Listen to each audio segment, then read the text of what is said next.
la palabra al señor secretario para que dé lectura a la cuenta. Gracias, presidente. Se ha recibido un proyecto iniciado en moción del diputado señor Tarut que modifica el Código de Procedimiento Civil en lo que respecta a la facultad del tribunal para denegar la ejecución en el caso de las acciones cambiarias. 2. Una excusa del profesor Patricio Zapata para participar en la presente sesión por razones de agenda. Asimismo, remite una minuta con sus comentarios respecto al proyecto en tabla. Eso es todo, presidente. Muchas gracias. Ofrezco la palabra sobre la cuenta. Sí, yo solo quisiera ver la posibilidad de que reagendemos al profesor Zapata, porque sin perjuicio de la minuta, creo que como él fue el coordinador, digamos, del Consejo de Observadores, sería muy importante su presencia, ¿ya? Y si es posible, digamos, que podamos agendar una fecha distinta, poder reiterar la invitación. No sé si le parece a la comisión. Así se acuerda. No. Entrando a la orden del día, corresponde continuar la tramitación del proyecto de ley iniciado en mensaje que modifica el capítulo 15 de la Constitución Política de la República, boletín 11.173-03. ¿Sí? ¿Qué cosa? Ah, ya, perfecto, sí. Ya. Asisten los asesores del Ministerio Secretarial de la Presidencia, el señor Tomás Jordán y la señora Pamela Figueroa, además en representación del Consejo Ciudadano de Observadores, o el ex Consejo, ¿ya?, del proceso constituyente, los señores Héctor Meri y Francisco Soto. Antes de ofrecer la palabra a nuestros invitados, queremos mostrarle a los diputados, y además para que se pueda informar quienes nos están viendo a través del canal de la Cámara, de que ya está el link de la consulta ciudadana, y por lo tanto le vamos a pedir a la Secretaría que pueda explicar cómo funciona, a objeto que se pueda difundir este proceso de consulta ciudadana, este proyecto. Presidente, el día de ayer en la tarde, en la página web de la Cámara de Diputados, se publicó el banner con la consulta ciudadana que la Comisión de Constitución acordó realizar respecto de este proyecto de ley. En la primera parte, si me puede abrir, Cristian, aquí primero está la invitación de la Comisión de Constitución, Legislación de Justicia y Reglamento a los interesados en expresar sus opiniones respecto del proyecto de ley que nos aboca en esta sesión. En él se señala el contenido del proyecto, la idea matriz, algunos elementos esenciales, y se invita a hacer llegar a la comisión un trabajo escrito que contenga a lo menos, o sea, con un máximo de 6.000 palabras, hasta el día 12 de junio del 2017. En un segundo punto, ahí se establece los links para vincular este tema con una serie de documentos de interés que pueden servir de antecedentes para la elaboración de los trabajos, como por ejemplo el mensaje, la Constitución, etc. Y finalmente tenemos el formulario de contacto, en lo cual la persona que esté interesada en expresar su opinión se identifica, establece un correo electrónico, un teléfono de contacto, un comentario, y puede subir o adjuntar el documento respectivo, el cual va a estar disponible para nosotros y poder procesarlo. Eso es en breves palabras. ¿Alguna consulta o alguna aclaración? Sí. Ahí está. A medida que vayan llegando las comunicaciones, después de un cierto plazo de edición menor, serán subidas en la parte de documentos recibidos por la comisión, para que se vayan viendo y conociendo tanto por los integrantes de la comisión como por terceros interesados y puedan opinar sobre esos mismos documentos. Eso es, presidente. ¿Alguna duda de los señores diputados? No, ninguna. Bueno, a continuación le ofrezco la palabra entonces, en primer término, a Héctor Meri, para que nos pueda entregar su opinión respecto del proyecto que estamos conociendo en la comisión. Muchas gracias, señor presidente, por la invitación. Por su intermedio, saludo a todos los señores diputados y a las personas presentes. La primera aclaración que habría que hacer, desde mi punto de vista, es que el Consejo, que jurídicamente ya no existe, sino que mantenemos una muy buena amistad y que se mantendrá por mucho tiempo, igual que después de la película de Casablanca, entre los miembros de este organismo, por algún tema que no está claro, quizá no ha sido posible que todos concurramos simultáneamente y hubiera sido quizá un despropósito, no hubiera sido razonable hacerlo así. De modo que al expresar mi opinión acerca de esto no pretendo ni atribuirme de ningún modo la representación ni el poder de emitir una opinión en nombre de las personas que además lo integraron, quienes a propósito de lo que yo voy a decir probablemente pueden y van a estar en total desacuerdo con algunas afirmaciones que yo aquí voy a verter. Pero eso no quita que... Y la segunda cosa que quería también precisar es que la invitación que se nos ha formulado tiene particular sentido después de haber intervenido el año pasado en un proceso sin precedentes en Chile, con pocos precedentes en la experiencia comparada, que nos ha dejado de entregar enseñanzas interesantes. Las conclusiones de nuestro informe del Consejo de Observadores, que están disponibles para todo el público, están en la web, que fueron entregadas a la Presidenta de la República, dan luces acerca de las preferencias de las personas que intervinieron.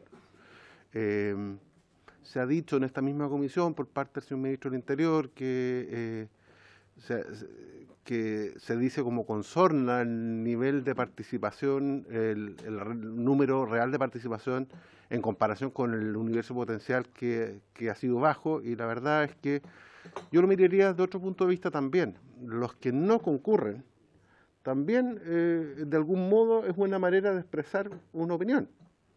El no motivarse a participar en un proceso como esto más que una señal de desconfianza o más que tomarlo como una toma de partido en contra de cualquier idea de conversar acerca de la Constitución, más que una idea contraria, debiéramos considerarlo como un signo también. Y en esos términos también debiera ser evaluado. Esas dos afirmaciones como previas anteceden a lo que estamos acá, que nos trae la propuesta de reforma constitucional añadiendo a la Carta vigente una fórmula para que ésta se autodestruya y así arribemos a una nueva Constitución. La promesa de la nueva Constitución no es algo que nos convoque a todos, y también eso hay que decirlo. Algunos consideramos, creo que no somos pocos, que la Constitución que hoy día nos rige es buena y que legitimidades o ilegitimidades que pudiera aportar corresponden a cuestionamientos que los países que tienen decisión de avanzar en su camino institucional, hay veces que ya no lo hacen, porque imagínese, señor presidente, por su intermedio de los señores diputados, que Alemania tuviera la capacidad de hacer esos cuestionamientos después de una constitución como el año 1948, que no fue una constitución nacida de la voluntad del pueblo alemán, sino que más bien de la Alemania federal de entonces, fueron las potencias que se impusieron en la guerra las que trazaron las bases de un orden que es el que hoy día rige. Constitución alemana de la cual quizá el pueblo alemán de 1948 no estaba enamorado hasta la perdición, pero que les ha permitido crecer, desarrollarse, tener una relación de aproximación a las otras potencias europeas, vivir una reunificación con la otra porción del país que estaba bajo la esfera de la Unión Soviética, sortear eso. Es una historia constitucional reciente que es voluminosa, que está llena de hitos, pero que no ha sido transitada por estas dudas como de Hamlet acerca de si que la Constitución del 48 es legítima o no. Cuando revisamos otras experiencias también, como la Constitución francesa, como la Constitución española, como la Constitución misma americana, a través de sus numerosas enmiendas, los Estados Unidos de 1787 no tienen nada que ver con la Constitución actual. Y los americanos están profundamente, por decirlo así, enamorados de su cultura constitucional y de sus precedentes, y de su Declaración de Virginia, y del Federalista, que son sus textos básicos, que dan cuenta de una realidad americana que no tiene nada que ver con la que hoy día viven. Hoy día Estados Unidos vive una realidad, y su historia del siglo XX ha sido demarcada también por hitos como el tema racial, como el poder del Estado para afrontar la crisis económica de los años 30, el New Deal, que significó establecer un orden que es bien contrastante con la cultura jurídica más bien liberal de ese país. ¿Por qué hago estas apreciaciones? Porque la Constitución de 1980, que no tiene un origen sacrosanto para sus críticos, y una crítica que uno puede perfectamente entender, ha sufrido modificaciones constantes desde 1989. Esa del 89 no convenía en el régimen democrático, pero a partir de 1990 hasta la fecha se registran unas 35 modificaciones en aspectos sustanciales que permiten que tengamos una sociedad que no está lejos de tener sus problemas resueltos en lo político, en lo económico, en lo institucional, pero la necesidad de instituir las bases de una nueva constitución que se me antoja un poco rusoniana, una cosa así como, podría eventualmente ser sometida a algún escrutinio, y el afán de hablar de nueva constitución, eso lo voy a dejar para el final, ese comentario final. Pero anticipo, más bien parece alejarse de la retórica política. Me dio por leer Aristóteles antes de venir a esta comisión, y la retórica la distingue entre la judicial, que permite establecer los hechos del pasado, la retórica política, que es la que nos permite también hacia el futuro, y un director del New York Times que acaba de escribir un libro fantástico, cuyo nombre no recuerdo ahora, da cuenta de una modernidad que se hace cargo de una retórica que no profundiza demasiado. Cuando usamos demasiado las palabras nuevo, novedoso, asociamos la discusión política, la sacamos del ámbito deliberativo y la ponemos en el mundo de la consigna breve, que lo nuevo es bueno, que florezcan todas las flores, que una constitución que nos una a todos. Son afirmaciones que están dentro de lo deseable, pero no necesariamente dan cuenta de un proceso complejo que implica adoptar definiciones en 4 ejes que nos parecen fundamentales: valores y principios, estructura orgánica de un Estado, derechos de las personas y sus libertades y garantías, y deberes de las personas. No quiero anticipar la conclusión, pero lo que nos tocó vivir el año pasado, conociendo los encuentros locales autoconvocados, los cabildos regionales, los cabildos provinciales, y todo el trabajo que después tocó sistematizar, dan cuenta de profundas preocupaciones e inquietudes de la gente en temas constitucionales sustantivos. Y lo que hubiera sido interesante, a lo mejor, era escuchar una propuesta más sustantiva y más que puramente procedimental. Pareciera haberse impuesto la tesis de que la forma es el fondo, como se ha dicho, lo hemos escuchado con bastante asiduidad los últimos 2 o 3 años. Pero vamos a hacer una breve referencia al mismo proyecto que nos convoca antes de seguir emitiendo una opinión acerca de qué nos parece en definitiva. Lo primero que nos llama la atención consta de 2 artículos, son el 130 y el 29 transitorio, me parece que es. 29 transitorio. El 130 nuevo habla de la elaboración de una nueva constitución. ¿Saben qué? Empecé a hacer una revisión comparada. Lo más parecido que encontré fue Colombia. Sé que Bolivia, Ecuador y Venezuela también tienen cláusulas acerca de poder constituyente estatuido en la propia Constitución, pero ninguna habla de nueva Constitución. Por lo menos la Constitución colombiana no habla de nueva Constitución. Conviene establecer las bases. En el texto fundamental, la promesa de una nueva Constitución, una promesa más allá del mecanismo de reforma que está inserta. Si uno lee la Constitución colombiana, la norma en cuestión está en el contexto de la reforma constitucional, pero no en el modo de parir una nueva Carta Fundamental, que más bien estos partos institucionales se verifican cuando hay contextos de crisis ya prácticamente inabordables. A ver, no necesitamos ir demasiado lejos en la historia. En el barrio recién, Venezuela, hace 3 días, o sea, ante la situación que se vive, la salida propuesta por el presidente Maduro es asamblea constituyente, nueva constitución, y el texto que uno veía como chiquitito que él mostraba parece que existe en la medida que el poder o el quien detenta el poder considera que es oportuno imponer la discusión, pero eso es otra materia. El 130 habla entonces que es el Congreso Nacional propuesto, el 130 propuesta, no el presidente de la República, no ningún otro organismo, ningún otro poder del Estado, sino el Congreso, con el voto conforme de 2/3 partes de diputados en honor de ejercicio, podrá convocar a una convención para la elaboración de la nueva Constitución.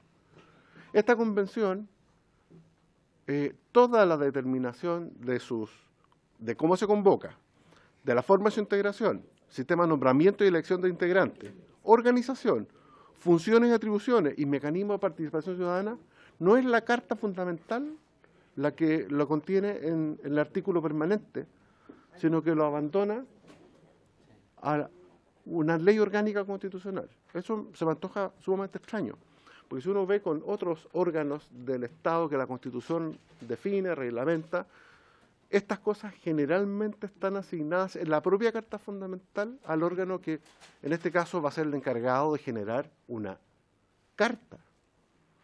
Sin embargo, aquí se lo estamos delegando al legislador calificado.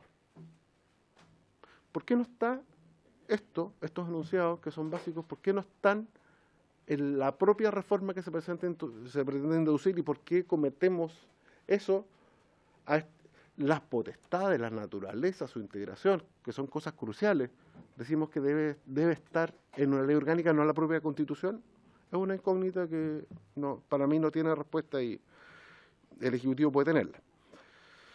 El inciso segundo dice que aprobado el proyecto de nueva Constitución, de acuerdo a las mayorías que establece el inciso tercero de la disposición 29ª transitorio. Esto no solamente no es elegante desde el punto de vista argumental, porque el texto permanente se remite a un artículo transitorio, es una cuestión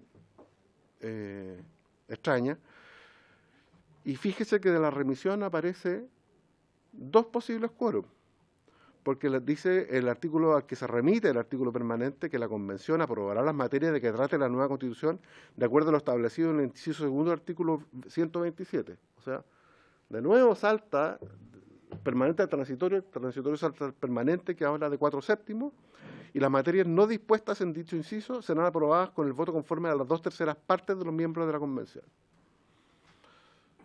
Este texto será remitido al presidente de la República para que consulte a la ciudadanía mediante plebiscito y por la mayoría absoluta, 50% más uno, sabemos que de los votos válidamente emitidos, esta decidirá si lo aprueba o rechaza.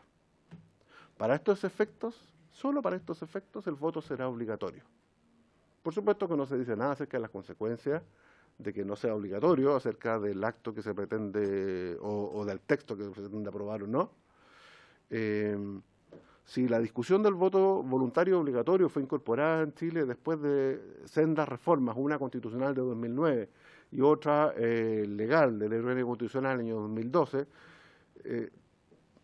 se entiende porque que en este caso se justificaría una obligatoriedad, porque la Constitución no es lo mismo que una ley, y no es lo mismo que lo que se dirime aquí, que en una discusión puramente de elegir a los representantes del pueblo. Pero, de todos modos, esto no hace demasiado sentido. ¿Y cuál va a ser la sanción, señor presidente, por su intermedio, señores diputados? Si es que no se reúne un quórum razonable, que aquí ni siquiera se menciona. La historia constitucional chilena revela que los niveles de participación hablamos de la Constitución del 25, no por una concesión, porque puede ser motivo de otras discusiones, no vamos a hablar del plebiscito de la de 1980, y menos del 78, que tenía una invitación a votar, que esa consulta que tenía una verdadera consigna. Pero sí, está planteado en términos bastante razonables, apruebo o rechazo, pero ¿qué pasa si no va un suficiente número de gente? Aunque la consulta sea obligatoria, la consecuencia únicamente va a ser que la van a imponer multas a los que no fueran. ¿No va a haber una consecuencia institucional de esto? ¿Qué pasa si van menos del 50% del padrón de las personas que están inscritas? ¿Cómo se va a definir el padrón de los que van a intervenir? Si aquí se define cada una de las elecciones con antelación. Este es un proceso distinto. Esto lo va a definir la Ley Orgánica Constitucional Complementaria. No sabemos.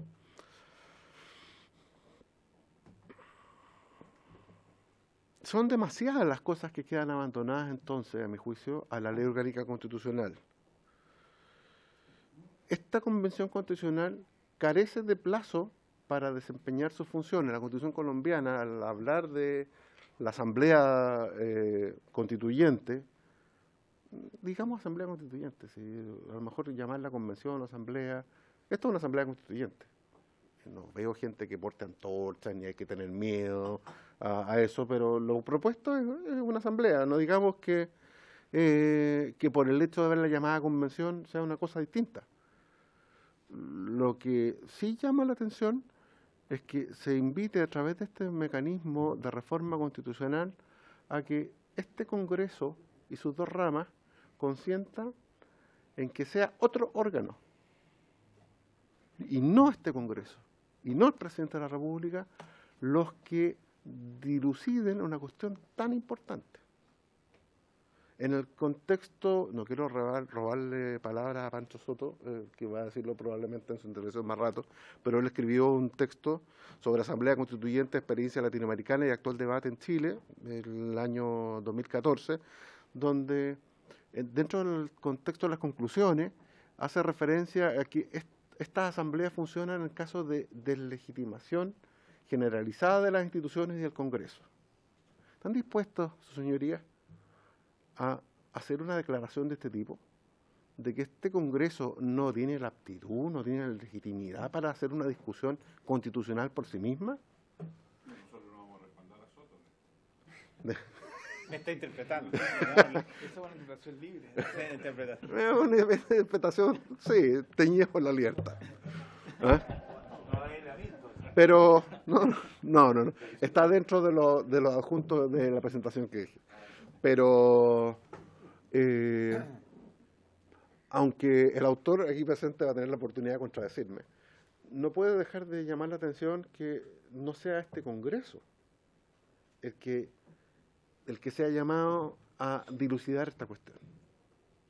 Y que en el fondo consienta en que sea otro órgano, aunque sea de elección popular, pero la soberanía se reside en la nación y se ejerce a través de los poderes que la Constitución estatuye, y entre estos poderes está el presidente del Congreso Nacional. ¿A guisa de qué podríamos aceptar que este Congreso, que el Congreso y que este Congreso y sus ramas le entreguen la potestad constitucional a otro órgano diferente? Yo no dudo que es este Congreso y el Congreso Nacional el que debiera tener ser el principal actor y el que debiera conducir un proceso de esta naturaleza.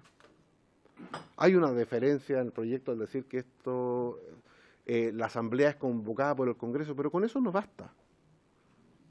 Corresponde, a mi juicio, a que este Congreso Nacional, cualquiera sea su integración, sea la actual, la próxima, cualquiera sea la integración según las leyes electorales que rijan, el que debiera hacerse cargo de una tarea tan importante. Dudas, no hay razón para que no sean el presidente del Congreso Nacional los que se priven de una tarea tan importante, de tanta connotación para nuestra realidad. Fíjese, señoría, que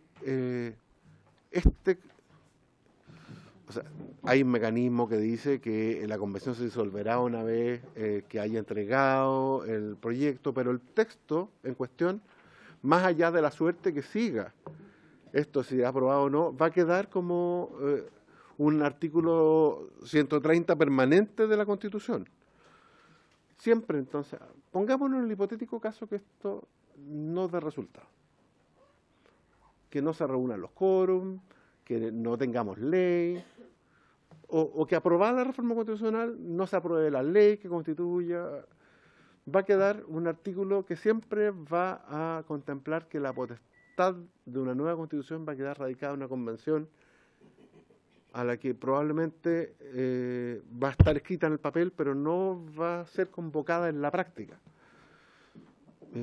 ¿Por qué no mantener, o sea, conozco la respuesta, pero déjenme hacerlo solamente a título de ejercicio retórico, ¿por qué no mantener la posibilidad de innovar en materias constitucionales por la vía de la reforma? Es por el pecado original de la Constitución, que es insanablemente nulo. Nos hemos acostumbrado a estar insanablemente nulo de que los argentinos lo inventaron en el año 78. Pero desde ese punto de vista quedan muchas preguntas sin resolver. Quizá el debate uno echa de menos que hubiera sido sobre los contenidos. Si la gente en los encuentros locales y los cabildos habló de contenidos y no de mecanismos. Si los mecanismos existen, ¿por qué no echar mano a los mecanismos que existen? Porque hay proyectos de reforma artículo por artículo, hay un proyecto de sustitución íntegro del texto hoy día vigente por otro, uno de los autores está aquí presente en esta mesa. El lugar para discutir es un gran proyecto. Se nota la mano del jurista Aldunate ahí de todas maneras, pero eso no lo transforma en un más proyecto en per se.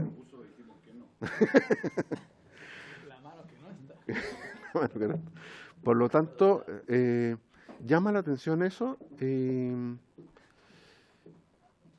y en la vida a veces hay que hacer o hay que aparentar que uno es más inocente de lo que es. Y por eso he acotado un poco mi intervención y no he dicho nada acerca de qué va a pasar si es que este proyecto de reforma constitucional, porque no prospera. No creo, como somos un país serio, no creo que vaya a ocurrir que unos van a decir que los responsables de que no tengamos una nueva constitución son los otros. ¿Ah? Yo creo que eso solamente podría pasarle a la gente que vive la vida de manera muy irritable. Como somos una sociedad seria, no me imagino que las fuerzas políticas vayan a usar esta discusión constitucional en función de otros propósitos electorales de los comicios que tienen lugar en noviembre o en segundas vueltas, si es que las hay entre los candidatos que pudieran ser preferidos por el público. Como somos un país serio, no puedo suponer que la discusión constitucional se va a subordinar en una contingencia electoral. Y es por eso que quizá, y esto no significa que uno no esté llano a tener conversaciones constitucionales, señor presidente. O sea, yo creo que no es necesario, con la mínima experiencia que uno tiene, tener que explicar que, en mi caso personal, he estado dispuesto a tener esas conversaciones, he estado dispuesto a integrar, contra la opinión de muchas personas muy cercanas y muy queridas, un órgano convocado, se supone, según sus críticos, para destruir el orden institucional en Chile. Nada de eso finalmente ha advertido que ocurrió, pero sí he podido advertir que existe un ánimo de conversar los contenidos constitucionales que tienen que encauzarse a través de las fórmulas que establece la Carta Fundamental. Si la Constitución permite su reforma para convocar una convención, es el camino largo y no es más fácil acometer intentos de reforma por vía directa a través de este mismo Congreso, que es el que está llamado naturalmente a deliberar en estas materias. Tenía más cosas que decir, pero hasta aquí nomás quiero llegar porque no quiero privarle su derecho a Francisco Soto, que concurrió, tiene derecho a desmentirme de la interpretación que yo hice de su texto. Muchas gracias, profesor Meri. Afortunadamente, el derecho del profesor Soto no depende de usted.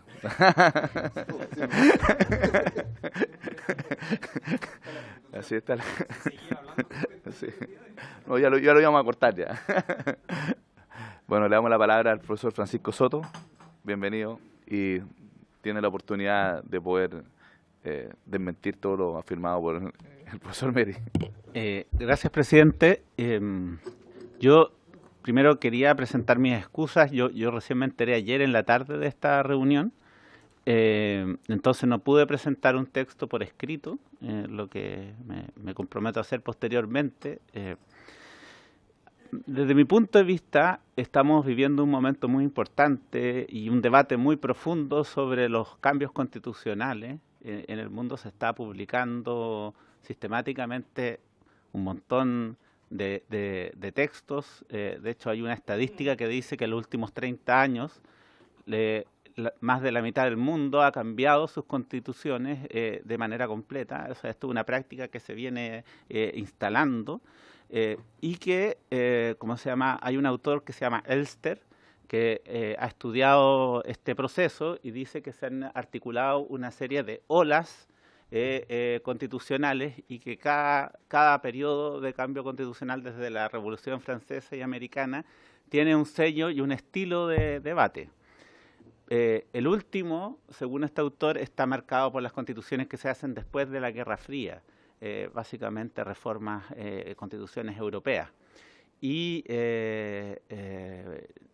tengo la impresión, y es lo que yo he estado estudiando, que se está generando una nueva ola. Y la nueva ola tiene que ver con la participación, con que ya no es pensable hacer constituciones, por más expertos y capacitados que uno tenga, entre 5 personas, como se hizo la Constitución de España, que en su momento fue muy alabada, pero ya la gente no permitiría que se articulara una Constitución de espalda a la ciudadanía. Y esto tiene un claro influjo en el modelo de itinerario constitucional que presentó la presidenta Bachelet en octubre del 2015, que supuso varios momentos. Un primer momento inédito en la historia constitucional del mundo de discusión antes de los representantes y de los que tienen que cambiar la Constitución de la ciudadanía. Entonces, eso instaló un diálogo muy particular, con una metodología muy particular. De hecho, a mí me invitaron de Cataluña, que quieren hacer un proceso constituyente en el marco de su búsqueda por la independencia, para exponer el proceso chileno dentro de los 7 procesos más destacados en el mundo. Yo la próxima semana me voy a Cataluña y de hecho también estoy terminando un libro sobre digamos, esta nueva ola que se avisora con una profesora suiza, porque el proceso chileno ha despertado un debate mundial y que hoy día no solamente le pertenece a los chilenos, sino también a la cantidad de académicos que lo están viendo en el mundo. De hecho, la semana pasada estuvimos en LASA, que es un encuentro de ciencia política, donde se despertó el interés de comparativistas alemanes, norteamericanos, que creen que de aquí hay algo muy relevante que se está dando en el mundo a partir de las experiencias de participación, muchas veces positiva y otras veces negativa, que se ha generado en temas de debate constitucional. Entonces, el gran tema es cómo hacer bien esto. Y sin duda este proceso marca, digamos, un análisis y un interés de los analistas y de los expertos de todo el mundo. Entonces, yo creo que antes de hacer críticas o comentarios al proyecto, es importante entender cómo se inserta el momento de la reforma al capítulo 15 en este itinerario constitucional, que hasta el momento tenía esta fase de participación y que para mi gusto hoy día se abre un momento que yo lo calificaría como un momento político. Y el momento político deja de tener como elementos objetivos, sino que lo central es eventualmente construir un acuerdo. ¿Ah? Y yo creo que el gesto que hizo la presidenta Bachelet de decir este acuerdo le corresponde construirlo al Congreso, es un gesto inédito en nuestra historia constitucional y en nuestra elaboración de constituciones, porque supone entregar al Congreso, digamos, la decisión y la articulación de un acuerdo.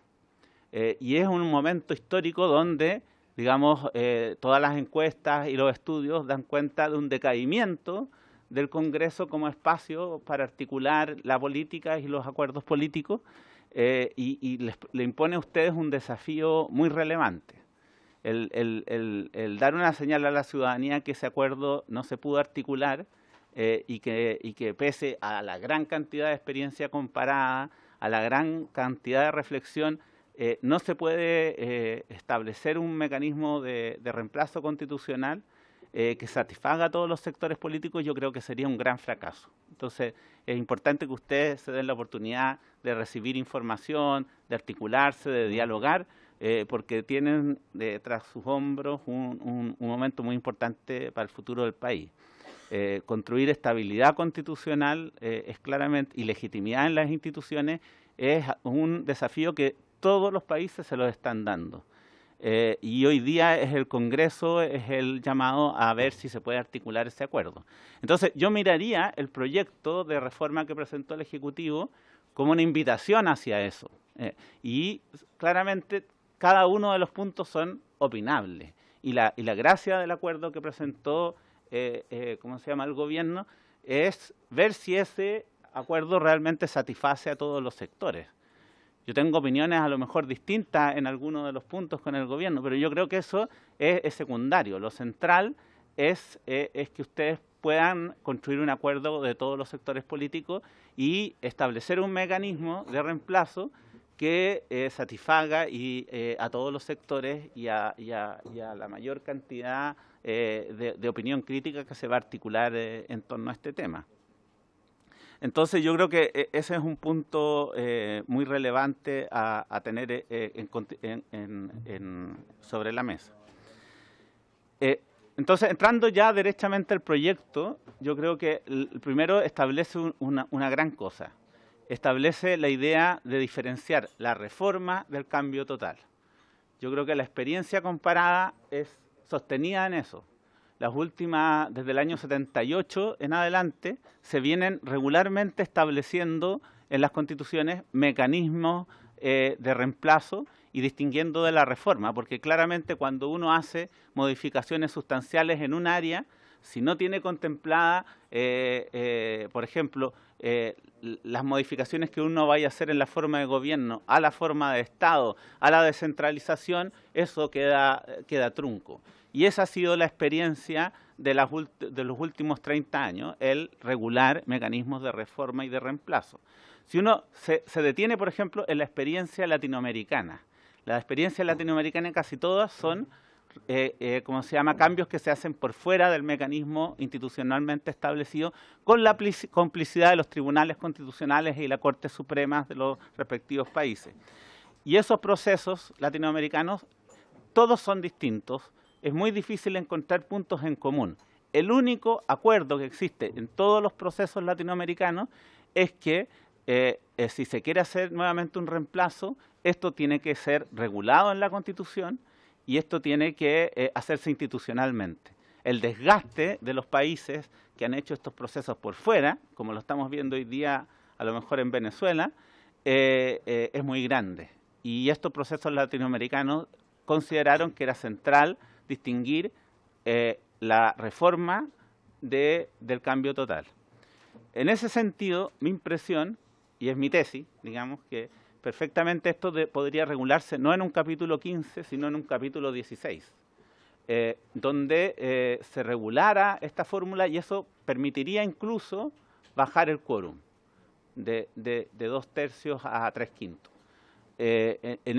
Hay una experiencia concreta de esto que fue justamente la aprobación de la ley 19.519 que estableció el Ministerio Público, donde se tuvo que debatir qué quórum se iba a establecer frente a un capítulo inédito en la Constitución.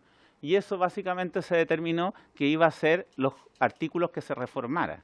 Y perfectamente si uno hace habría que verlo ya más en detalle, pero uno perfectamente podría establecer un procedimiento con un menor quórum. Nuevamente, esto tiene la relevancia de que genere el acuerdo general de una mayoría en el Congreso. O sea, por algo el Ejecutivo pensó que, y esto lo discutimos en su momento con los ministros que estaban en esa época, que esto tenía que tener la envergadura de 2/3. Entonces, eso me parece que es un tema opinable y es un tema que ustedes tendrán que resolver. Así como las materias que contempla la ley orgánica constitucional que regule la Asamblea Constituyente. Me parece, hay algunos países, por ejemplo, que el mecanismo de selección lo ponen en la Constitución. O distintos, los mecanismos de participación se pueden colocar también en la Constitución. Eso se tendrá que ver, me parece que es algo que tiene que formar parte de un acuerdo. Hay mucha gente que considera que el regularlo en una ley orgánica constitucional es positivo y hay gente que considera que esto queda como algo muy abstracto en general. El expresidente Piñera dice, esto no es nada, porque finalmente, como no se incorporaban esta serie de elementos, la convención constituyente queda como un armado que hay que articular en la ley orgánica constitucional, y eso no parece pertinente. Eso lo tendrán que ver ustedes. O la idea de hacer el plebiscito con voto obligatorio, facultativo, me parece también que es un tema súper debatible, interesante. Pero a mí lo que me gustaría plantearle es que ustedes se encuentran ante un desafío histórico que va a marcar, digamos, un cambio en la imagen del Congreso o un reposicionamiento con su historia, con la historia de que el Congreso, sobre todo en el siglo XIX, fue el gran articulador de los cambios políticos, hizo incluso la mutación de la Constitución del 33 de un sistema autoritario a un sistema parlamentario. Eso por mi parte, presidente.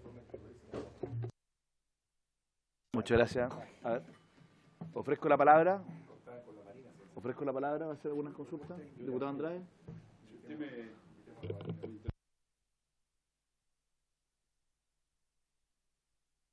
Presidente, que no interprete las caras porque es un exceso. No está en su mandato, además.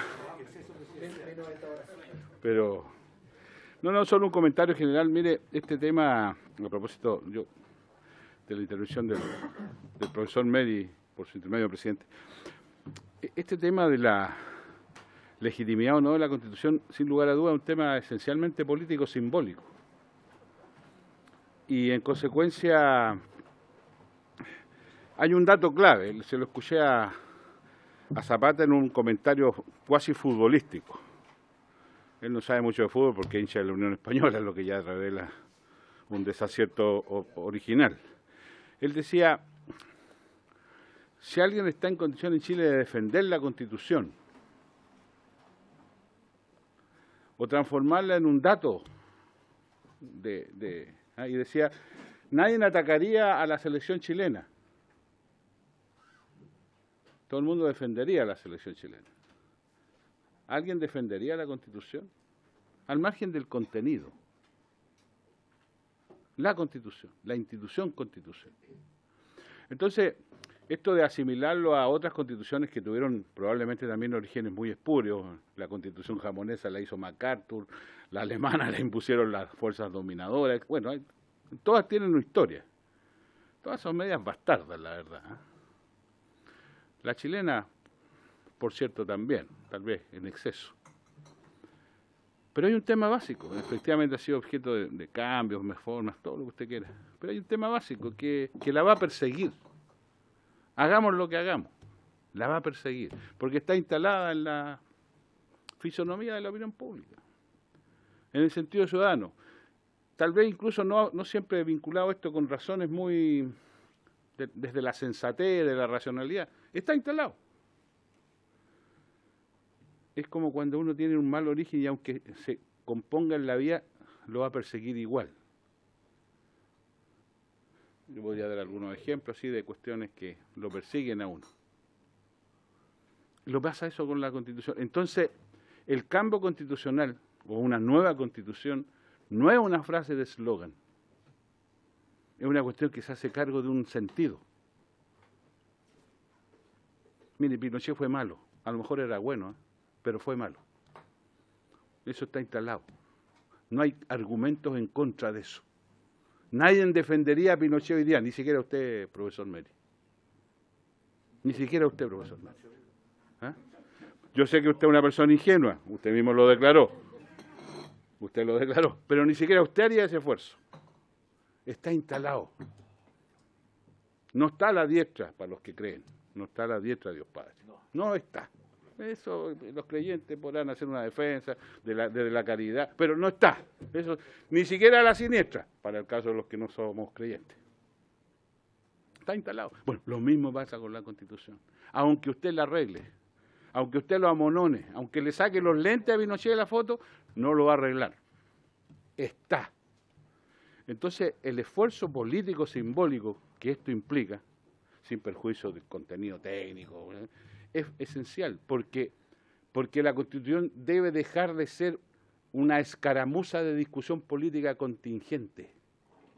Y esa es la condena que tiene esta Constitución, que con todo lo que se puede haber arreglado está siendo parte de la escaramuza, es parte de la cotidianidad, y las constituciones no están para eso, no están para ser el objeto no quiero exagerar, del comidillo político. Entonces nosotros queremos resolver eso. Y para resolverlo hay que partir de una base, que tenemos ese problema, que no es técnico, que no tiene que ver con artículos, no, es un problema previo, si usted me permite, anterior, más relevante. Yo no sé qué va a resultar de esto. A mí me gustaría que la Constitución que propusimos con Chile fuera considerada. A lo mejor no se va ni a acercar, no lo sé. No lo sé. Pero a mí me gustaría que, y a propósito del desafío que nos hace el profesor Soto, yo creo que lo que debiéramos hacer es que finalmente el resultado de este proceso sea que saquemos a la Constitución de esta escaramuza cotidiana. Si lográsemos eso, yo creo que valdría la pena el esfuerzo. Sin perjuicio de cómo resulte finalmente, el producto ya lo verá. ¿Eh? Muchas gracias, presidente. Muy bien, diputado Quilla. Gracias, presidente. Primero agradecerle a los profesores su intervención y comentar y más bien preguntarle al profesor Soto sobre él nos decía que estamos frente a una oleada de cambios constitucionales y que en gran medida se generan por esta mayor participación ciudadana o este cambio en la lógica en que participa, digamos, la ciudadanía, las decisiones, en fin, algo así entendí. Yo, la primera pregunta que hago es, si es que eso es tan así, ¿por qué no derechamente empezar a cuestionarse el sistema de representación? Porque, o sea, no hay ninguna razón coherente para pensar que esa demanda de mayor participación se circunscribe únicamente a la redacción de un texto constitucional y no así en el resto de las decisiones que se toman día a día y que son obligatorias para todos. O sea, ¿dónde está, digamos, el dique de contención, o si es que efectivamente esa oleada va de la mano con un estudio de un nuevo sistema de representación que se está fraguando y uno todavía no se da cuenta? En fin, o sea, dejo abierta la pregunta. Lo segundo, a propósito de la propuesta del capítulo 16, que también yo lo he escuchado, o sea, no necesariamente hablando de un capítulo 16, pero un poco, digamos, rescatando lo que hay detrás de ello.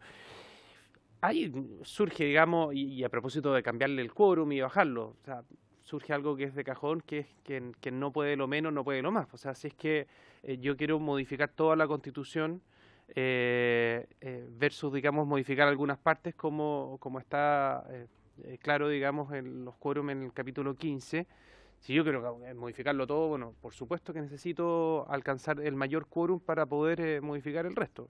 En fin, ¿cómo nos hacemos cargo de algo que termina siendo de sentido común? Y lo tercero, referirme al tema de las escaramuzas que nos decía el diputado Andrade, porque tiene algo de sentido lo que dice. O sea, si es que la modificación constitucional, por lo menos es lo más sensato, o sea, ya derechamente no se le cuestiona el contenido, y ya llevamos por lo menos 3 años hablando de la modificación a la Constitución y nunca se habla del contenido, entonces uno ya puede razonablemente considerar de que no es lo más importante. O sea, lo que le están buscando cambiar no es precisamente el contenido, por lo demás eso se hace a través de las distintas reformas constitucionales que nos ha tocado votar mes tras mes, o al menos, digamos, durante los últimos años, ya varias han sido promulgadas y están en ejercicio. Entonces, este tema de la escaramuza, uno dice, claro, pero si se instala un nuevo sistema, ¿eso no va a generar una futura escaramuza para quienes efectivamente creían que el poder constituyente está en el Congreso Nacional? Bueno, va a haber también un grupo de personas que va a sentir, quizás no va a ser el mismo grupo, quizás no va a ser el mismo sector, pero la escaramuza va a estar igual. Entonces, yo le pregunto derechamente al diputado Andrade si es que la importancia de la escaramuza es de quién se siente más afectado o no. Y por otro lado, uno dice, esa especie de escaramuza no habrá, o la contención de esa escaramuza no habrá sido lo que se le pensó poner término en el año 2005 y no resultó. Porque al final del día, el año 2005 lo que se hizo fue tratar de de dejar en la historia lo que era la Constitución del 80 y ponerle un nuevo timbre del 2005 en adelante al texto constitucional, que se haya mantenido una serie de elementos y la misma estructura, en fin, bueno, habla, digamos, de lo bien que estaba funcionando la Constitución, pero que se le cambió el timbre, se le cambió el timbre, y no funcionó así. Tras la reforma del 2005 siguieron muchos grupos teniendo como bastión o como caballito de batalla el cambio constitucional hasta el día de hoy, y eso yo no veo luces, digamos, de que con un nuevo cambio se vayan a apaciguar los ánimos. Cuando mucho va a cambiar el sector que va a patalear respecto del origen de la Constitución, pero lo que ocurre en Estados Unidos, que nos decía Héctor Meri, yo no lo veo posible de acuerdo a nuestra cultura acá en el país. Eso, gracias, presidente. Diputado Soto. Gracias, presidente. Saludar a nuestros invitados, agradecerles la presencia. No fue fácil, varios otros consejeros del Consejo no pudieron venir y me lo expresaron por WhatsApp. A lo mejor habrían querido estar acá, pero parece que hubo algunas dificultades con la invitación.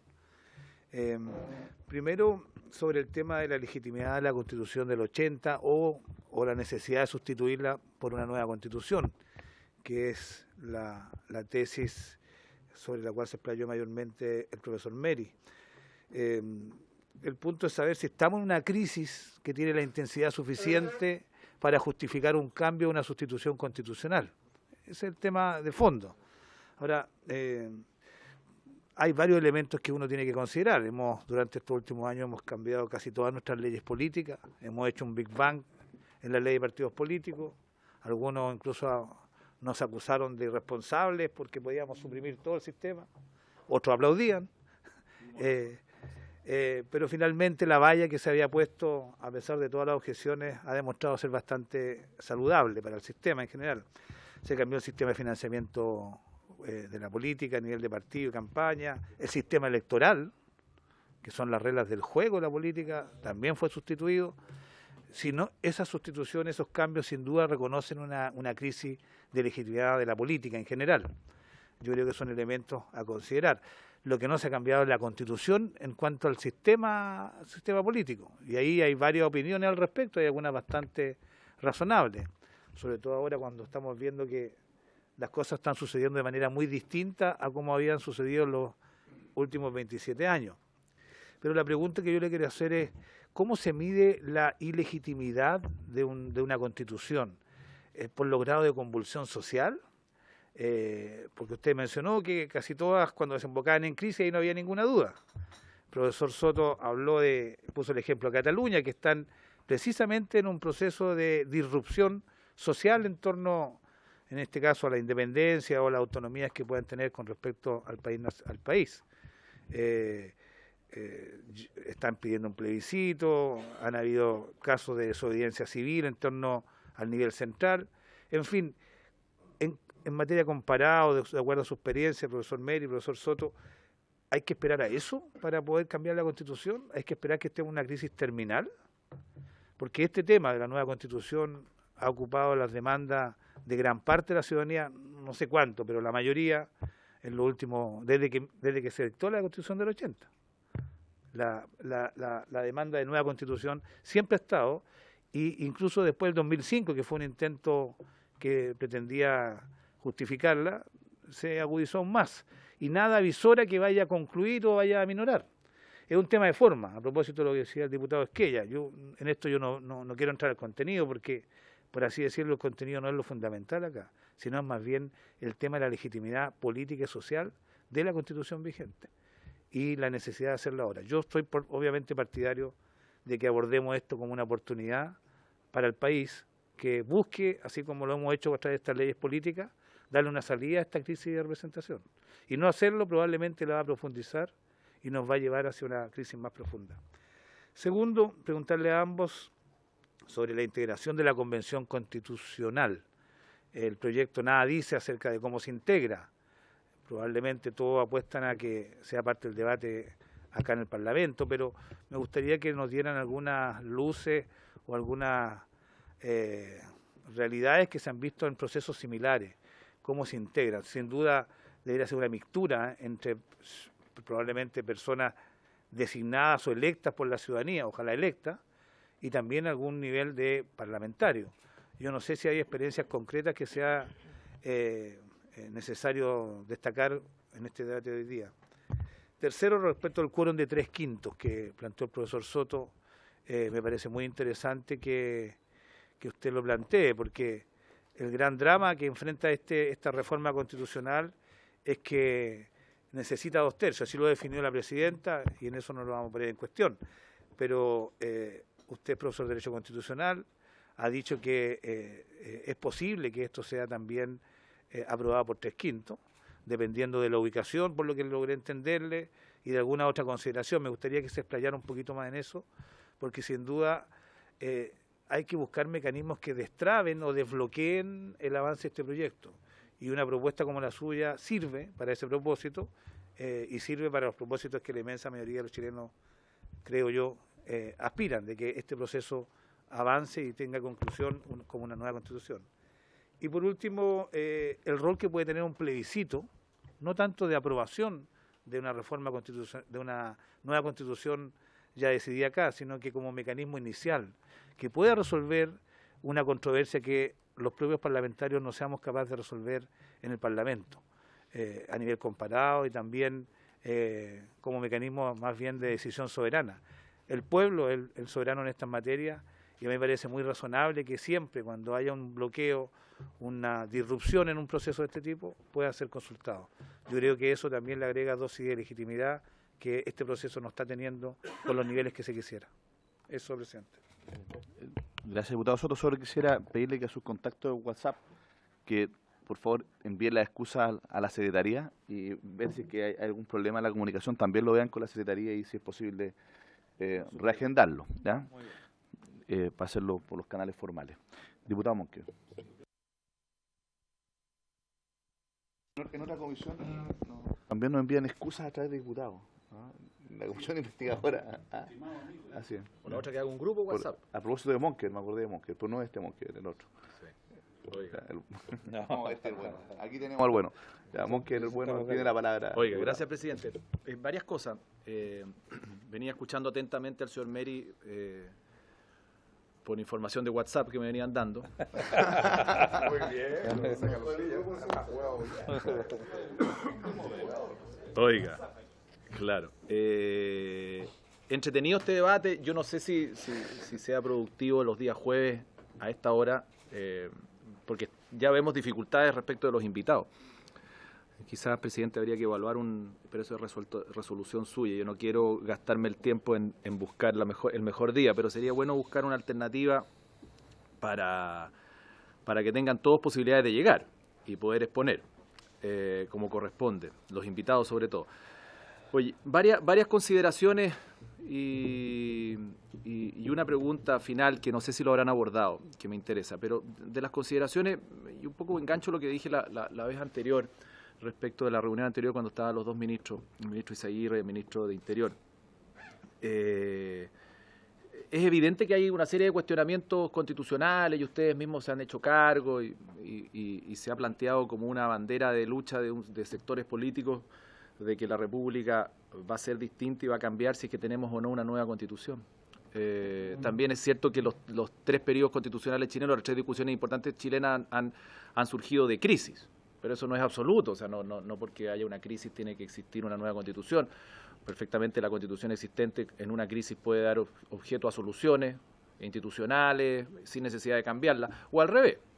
Un país puede resolver, cambiar su modelo constitucional, su constitución, sin necesariamente pasar por una crisis como la previa al 33, previa al 25 y previa a la Constitución del 80. Pero es bueno sacar lecciones de lo que ocurrió en Chile, porque la del año 25 no solamente es producto de una crisis, sino que también se habló y se hicieron gárgaras con una nueva constitución y una asamblea constituyente, y terminamos en una comisión de 15 personas, y dirigida y comandada y presidida por el presidente de la República. Y todos lo sabemos, eso es historia.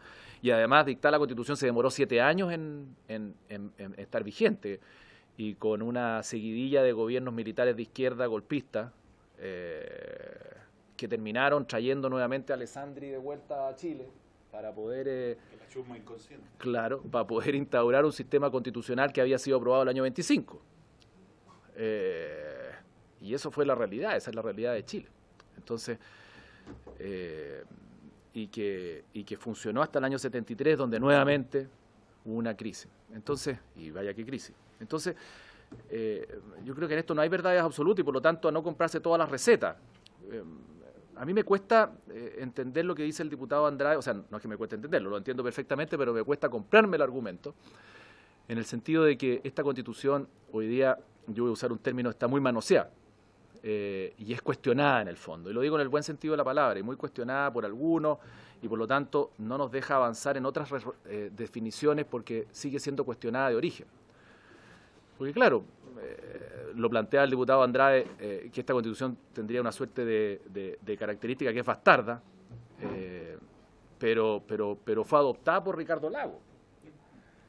Y la engordó, le dio mamadera, le hizo cariño y la llevó para la casa. Y la hizo propia. Y le sacó los chanchitos, y le dio su apellido, además y su fin. O sea, la inscribió en el registro civil. Claramente no resultó la cosa. Claro. Y Leo Soto ahora le pasó la cuenta. Y yo no sé. Y yo no sé si. Oiga. Claro. Hijos de 8. Pero claramente no la tiene en el testamento hoy día, no es heredera. No. Entonces, La desconocida, pues. claro, y él inicia un proceso constitucional y yo tengo la mayor.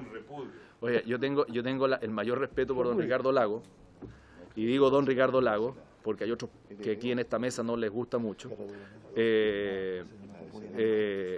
Y él avanzó y se convenció de que era necesario igualmente una discusión constitucional, que era necesariamente era necesaria una discusión constitucional, y me parece muy legítimo, pero aquí no hay verdades absolutas.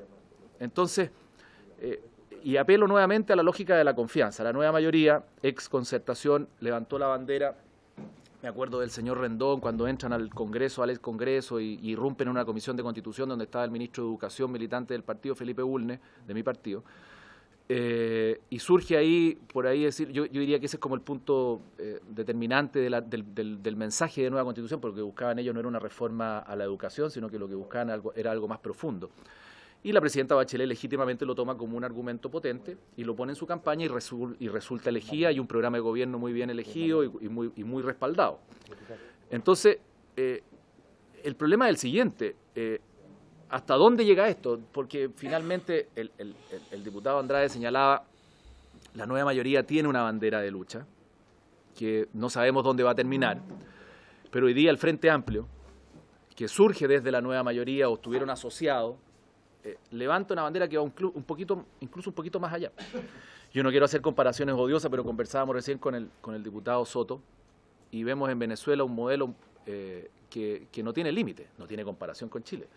Pero Chávez levanta un proyecto de nueva Constitución, lo logra y lo consigue, y hoy día Maduro levanta uno nuevo, y por lo tanto toda esa confianza que genera la Constitución bolivariana y todo ese discurso tropical desde el punto de vista de la entonación, no desde el punto de vista del contenido, de la entonación, de que la nueva Constitución y que necesitamos un discurso bolivariano y las fuerzas latinoamericanas, que me parece también muy legítimo que se plantee, hoy día se desconoce por Maduro y levanta un proyecto de nueva Constitución. Entonces, yo apelo con este ejemplo extremo, que no tiene nada que ver con Chile, porque no quiero tampoco que se confundan las cosas, ni nada que ver con la derecha, con la izquierda, ni con la nueva mayoría, con el Frente Amplio, con el Chile Vamos, o lo que sea nuestro, pero las confianzas hay que ponerles límites y hay que construirlas. Y así es muy difícil, porque yo no sé hasta dónde llega la nueva mayoría y hasta dónde llega la fuerza del Frente Amplio o hasta dónde queremos llegar nosotros. Y eso es imposible de tomarlo en consideración si no hay una conversación y una confianza generada entre diferentes fuerzas políticas que permitan construir un ambiente de nueva Constitución. Si no, aquí yo vuelvo a repetir lo que pasamos, lo que dijimos la vez anterior. Esto no va a terminar en nada bueno, o a lo mejor no va a terminar en nada, que es peor. Porque a lo mejor si termina en algo malo, por último terminó en algo, pero no va a terminar en nada. Eso es lo que yo veo. Entonces, el debate constitucional fantástico, fabuloso, entretenido, yo tengo 20 ideas de que habría que incorporar. El propio presidente Piñera señala: quiero someter a revisión la duración del mandato presidencial como un debate que se está planteando. Y así, pues bueno, todos tienen ideas, pero eso requiere de construcción de confianza, porque si no terminamos en cualquier cosa. Ese es un punto que yo quiero insistir. Y dicho eso, la pregunta, que es cortita, yo no sé si lo habrán hecho, estimados invitados, que se agradece su presencia, ¿cuál es la conclusión que ustedes sacaron del proceso constituyente, aunque sean breves palabras, porque yo sé que podríamos pasar una sesión entera, que se vivió en esa primera etapa, que ustedes tuvieron que monitorear? Yo creo que sería bueno tener un refresco rápido, o por último que quede en constancia en 5 minutos en la comisión. Eso es, presidente. Ser muy breve porque queda poco tiempo para que puedan responder los invitados. Diputado Trisotti, perdón. Muy breve, sí, por favor, porque quedan 15 Puedo minutos. ser muy breve, presidente. Y hay que darle tiempo a nuestros invitados. Sí, no, a ver, concuerdo que cada uno de nosotros tenemos una visión y que la pudimos expresar la semana pasada frente a los señores ministros respecto del proyecto presentado por el Ejecutivo, donde algunos tenemos, la verdad, una serie de interrogantes que todavía no se nos da una respuesta efectiva. Pero yo quería ir en la línea de lo planteado por el diputado Munker. Acá se trazó todo un procedimiento, y creo que, independiente de poder conocer su postura respecto del proyecto propiamente tal, a mí me gustaría poder conocer la experiencia que ustedes tuvieron en esta etapa. Se hablaba, la expectativa de participación del gobierno era sumamente alta, al final terminó siendo bastante baja. Someramente se planteó por el profesor Meri que, de acuerdo a la experiencia, principalmente la gente, más que procedimientos, hablaba de temas sustantivos. Y me gustaría conocer la evaluación de ustedes como miembros del Consejo, por dentro, como de esta etapa que fue fundamental dentro del procedimiento planteado por el gobierno, y que al final sienta las bases no solamente del proyecto, sino que también de la discusión que tenemos de ahora en adelante. ¿Cómo, a su vez, ustedes evalúan el cambio del itinerario que el mismo gobierno se planteó, y derechamente cómo fue la relación que tuvieron con el gobierno? Es decir, poder conocer por dentro, dada su experiencia integrante, de cómo fue el proceso de participación de todas las etapas previas que hoy día nos llevan ya a estar sentados en esta mesa previo a comenzar a discutir este proyecto. Más que tener una visión respecto del proyecto, es cómo ustedes evalúan todo el procedimiento previo, que es lo que nos sentó las bases del proyecto que presentó el Ejecutivo. Eso, presidente, gracias. Por supuesto, se lo permito, por supuesto. Sí, la pregunta nomás solo. De verdad que es una pregunta breve. No, a mí me parece que la participación en los cabildos y en estos encuentros locales de la ciudadanía fue una decisión correcta en el procedimiento. Lo que preguntaba la vez pasada es cómo se va a ver reflejada en esta nueva constitución el poder constituyente originario. Es decir, la soberanía popular significa que es el pueblo el que regula la convivencia diaria, ¿verdad? Yo creo que donde nos tocamos es que, en definitiva, la soberanía que ejerce el pueblo, de acuerdo al ABC, que todos estamos de acuerdo, es la que regula la convivencia diaria que está reflejada en esa Constitución, y justamente el poder constituyente originario no se ha ejercido nunca. Si el problema personal mío es ese, digamos, ¿eh? Que tenemos una Constitución en que el poder constituyente, que lo ejerce el pueblo, así nosotros lo expresamos, ese no está. Entonces quiero saber cómo se va a expresar ese poder constituyente originario en la confección de esta nueva Constitución, de acuerdo al procedimiento que se nos ha entregado en este proyecto de ley. Eso es todo, presidente. Muy gentil. Mira, yo creo que, sin perjuicio de los debates que son muy legítimos respecto de la legitimidad de la Constitución o no, yo creo que evidentemente que los problemas están en el fondo, y ahí tenemos diferencias. O sea, algunos están por defender el Estado subsidiario, estamos por efectivamente modificarlo. Hay quienes quieren legítimamente quizás mantener este presidencialismo extremo que tenemos exacerbado, esta monarquía presidencial. Otros queremos que discutir aquello. algunos queremos que no solo esté reconocido los derechos y la existencia de nuestros pueblos indígenas, sino que además que estén reconocidos sus derechos colectivos, otros no están de acuerdo con aquello.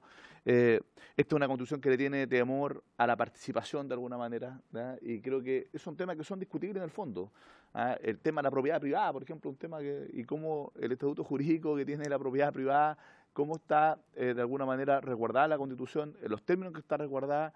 Obviamente que eso es algo que es lo que genera las posiciones, que algunos tienen temor a que se cambie la Constitución o que tengamos una nueva Constitución, porque lo que no quieren que se cambie son esos aspectos de fondo. Entonces aquí no es una discusión solo formal o de legitimidad, yo creo que hay un debate de fondo que hay que darlo también, ¿ya? Y creo que tiene que estar también presente en el debate procesal, porque al final cuando cuando se critica el procedimiento de cambio, también en el fondo es porque no se quiere cambiar la Constitución tal como está, ¿ya? Tal como la conocemos, en los elementos más esenciales al menos.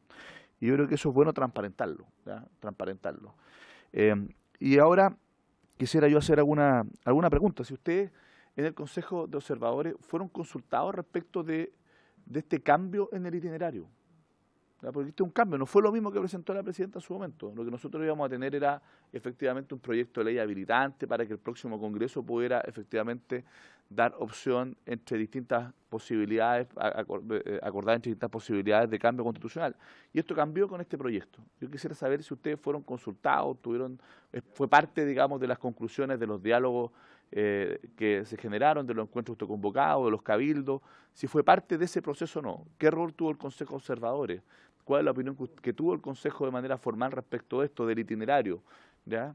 Me gustaría saberlo, ¿ya? O de repente apareció este proyecto, ¿no es cierto?, que a mí me parece que está bien que lo estemos discutiendo, pero tal como está redactado, es un proyecto que corre un serio riesgo de que al final termine quedando en nada, ¿ya? Yo creo que ese es el principal riesgo que tenemos, como para decir, se cumplió, se envió este proyecto, pero que en los términos en que está planteado, lo más probable es que no seamos capaces de avanzar un solo paso, digamos, en la tramitación legislativa de este. Y me gustaría saber entonces cuál fue la opinión, si es que la tuvo o no, el Consejo de Observadores respecto a este cambio en el itinerario que se había anunciado originalmente. Quedan 10 minutos, así que 5 minutos cada uno, le toca la campana a los 4. ¿Ya? Francisco Soto. Bueno, yo reitero, yo creo que el debate sobre los procesos de reemplazo es un debate que está muy asentado en el mundo. Se han hecho 3 grandes investigaciones que han tomado las 757 constituciones que se han reemplazado en el mundo, se han hecho investigaciones que miden, que han creado indicadores, y yo creo que lo mínimo que uno esperaría de este proceso es que en el Congreso se analice a profundidad esta discusión y se tome la decisión más sabia.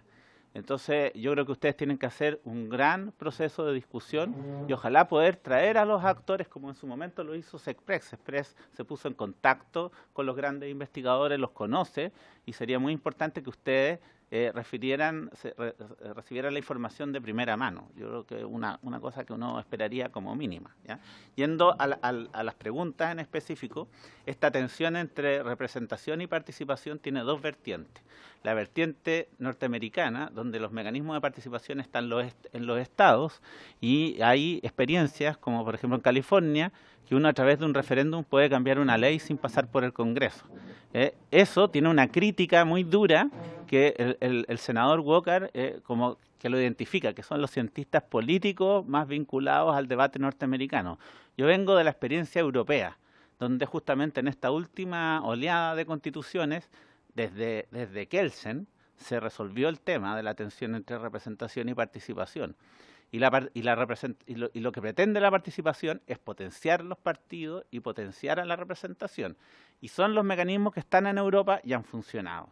Existen numerosas investigaciones sobre eso y esa tensión en Europa no existe, digamos. Y justamente donde estalla en países donde no se vivió ese proceso, que son Inglaterra, y en los continentales, básicamente, las fórmulas de participación han potenciado los partidos.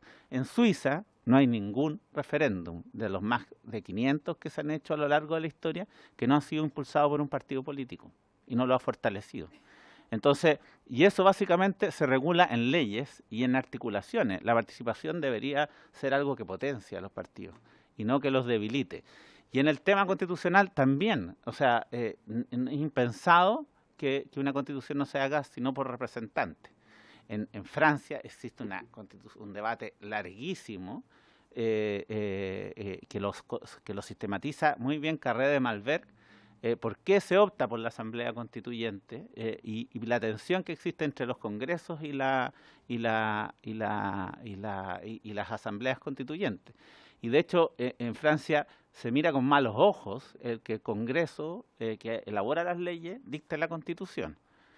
Y aquí como que se ha dado vuelta esa discusión, como que tiene que dar la prueba de la blancura es la figura de la Asamblea Constituyente.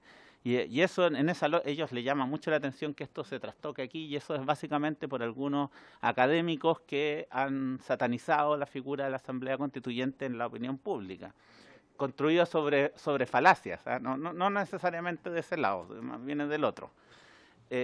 Entonces, el tema de los quórum, recordemos que la Constitución del 80 en su origen no le colocaba 2/3 al capítulo 15. No tenía eso, y justamente el presidente Lagos, que ha sido aquí aludido, el presidente Lagos, una digresión, yo trabajé 2 años en su proyecto de Tu Constitución y Nuestra Constitución y fui vocero en el tema constitucional de su campaña, a mucha honra, y él se convenció de este tema del reemplazo, justamente porque se metió a profundidad en este debate. Entonces yo creo que es un proceso que ustedes tienen que dar, y que me parece muy interesante. Sobre los indicadores de legitimidad. En estos estudios básicamente se construyen 3 indicadores para medir cuándo se tiene que reemplazar una constitución. Si una constitución, como muy bien decía el diputado Andrade, es fuente de conflicto, básicamente ese es un indicador que se mide. ¿Cuántas reformas se han tenido que hacer a la Constitución? Y si básicamente los conflictos políticos provienen de la Constitución o de problemas que no están regulados en la Constitución. Si eso se produce, es necesario reemplazarla. ¿Perdón? ¿Sí? También se hacen indicadores por democracia y por estabilidad. Son temas que vale la pena interesar. Yo hice una propuesta bien concreta sobre cómo se debería integrar, que justamente tiene esta idea de una convención mixta, en la propuesta que hicimos en el PPD. Yo elaboré esa propuesta y está en detalle cómo debería integrarse los cobros, la experiencia comparada, se la puedo remitir a la Constitución. Y también hice un artículo sobre el plebiscito ex antes. Yo soy contrario a eso. La experiencia comparada dice, y hago un artículo que se publicó recién, que eso polariza, que el hacer eso polariza. Ya. Sí. Sobre la baja participación, yo creo que estamos frente del proceso de diálogo. Yo creo que las cifras que tenía el gobierno que nos planteó y está en acta eran 3.000 participantes. Terminaron 204.000 personas participando. Entonces, el nivel de participación superó... ¿Qué? En su primer momento, esos eran los datos que a nosotros nos anticipaban.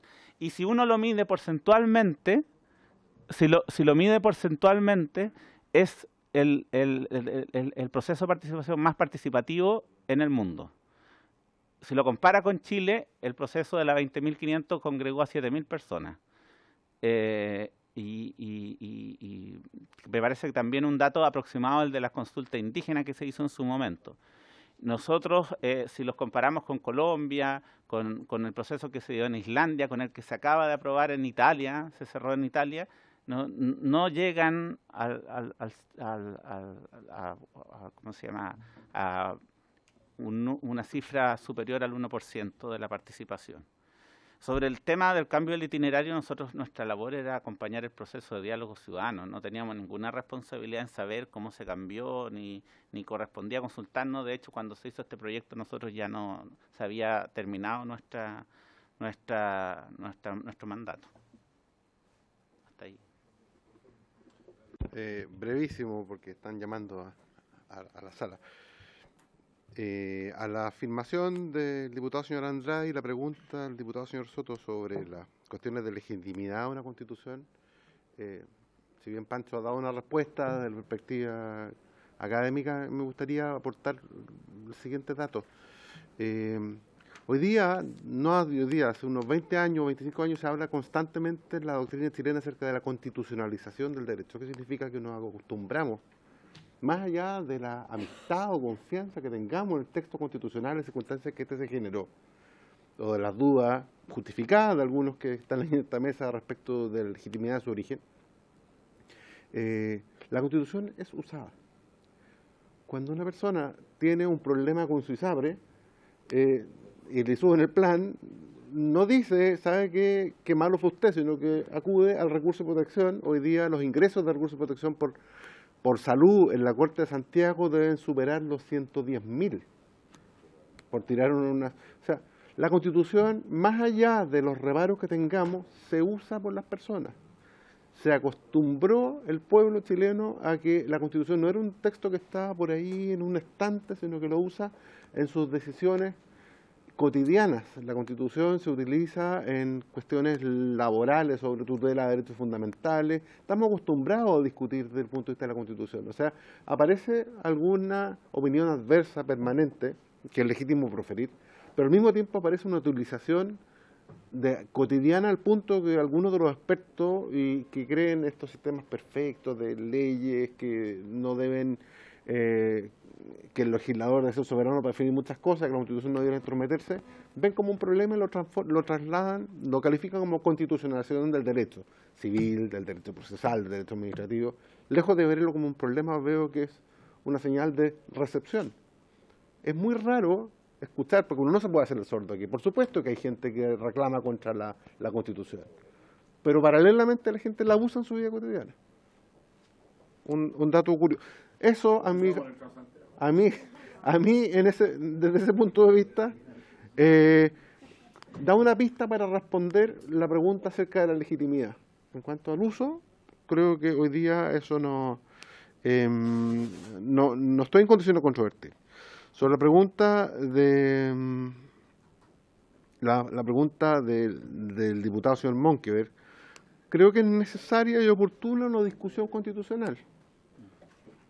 La discusión constitucional es necesaria y oportuna. Estaremos hablando acerca de esto, podemos tener desacuerdos acerca de esta fórmula, pero y también de paso, tratando de dar respuesta a otras preguntas que se han formulado. La experiencia, pese a que la comparación de los que forman parte del padrón versus los que efectivamente participaron, me pareció positiva, me pareció favorable. Que las personas se tomaran un día de su vida para conversar menos de un día, para conversar acerca de temas que les interesan y plantearan con mucho realismo, no desde el país de las maravillas, sino que cuáles son las dimensiones concretas que esperan de una Constitución, me parece que es un ejercicio valioso. Y no desdeñable, desde luego, para nada.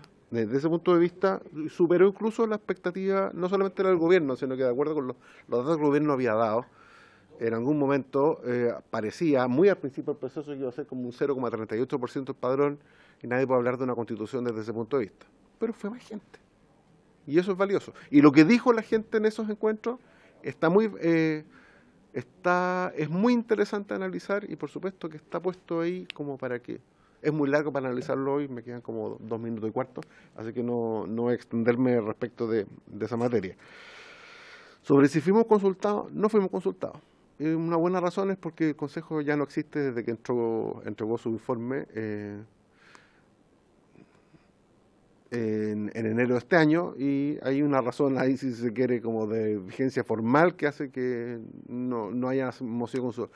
Si que me parece el cambio, como se dijo alguna vez, paso. No quiero emitir una opinión sobre la materia. Probablemente hubiera preferido una discusión constitucional más de contenido, más en sintonía con lo que las personas dijeron. Pero entiendo que los gobiernos son legítimos para proponer las fórmulas que les parezcan adecuadas para iniciar una discusión. Sobre cómo nosotros vimos la cosa en el plano interno, permítanme usar una una expresión que se utilizó en la mina San Lorenzo, lo que pasó en la mina se queda en la mina, así que hay cosas de códigos que no vamos a manifestar desde el punto de vista de lo diario, sin perjuicio de lo cual la experiencia en el Consejo, tanto presenciando como tomando parte en los encuentros cabildos y en el análisis de sus resultados y la convivencia y el grado de entendimiento en este Consejo, fueron altísimos. Era un grupo muy heterogéneo, nos hicimos relaciones de amistad y confianza que también he advertido que se dan en esta Cámara Legislativa. Una cosa es que las cámaras se prendan, las luces, los focos se prendan y que seamos vehementes en hablar, pero otra cosa es la propensión a pensar los temas con sentido del país y resolverlos. Y es por eso que mi confianza está puesta en el Congreso, en este Congreso, cualquiera sea su integración, para que ese sea el camino, que esta cuestión se discuta, se llegue a acuerdos y que la discusión se encauce por ahí en vez de un órgano cuyo contenido y cuyas competencias no conocemos. Confío más en el Congreso de mi país. Sí, 10 segundos. Cometí un error en cuanto a la cifra de estimación que hizo el gobierno y me podrá corregir Tomás Jordán. Los 3.000 eran 3.000 encuentros, porque nunca se jugaron por un número y terminaron siendo 9.000. Eso, me equivoqué por decir 3.000 encuentros. No te voy a impresionar. Y uno de 1.000 encuentros. Perfecto.